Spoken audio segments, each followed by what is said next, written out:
মাটনটা দই আর রসুন দিয়ে বেটে মাটনটা রসুন বাটা দিয়ে মেখে রেখে দিয়েছিলাম দুপুর থেকে। আর এখন তার মধ্যে আদা, পেঁয়াজ, টমেটো সব বাটা দিয়ে মাটনটাকে ভালো করে কষিয়ে নুন, হলুদ, লঙ্কা, একটুখানি মিট মশলার গুঁড়ো আর কতগুলো কাঁচা লঙ্কা সব দিয়ে ভালো করে কষিয়ে এবার একটু গরম জল দিয়ে দুটো সিটি মেরে দেবো।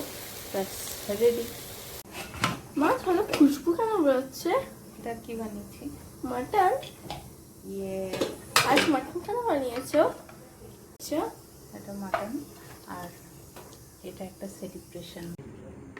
গন্ধরাজ লেবু, শসা আর মাটন।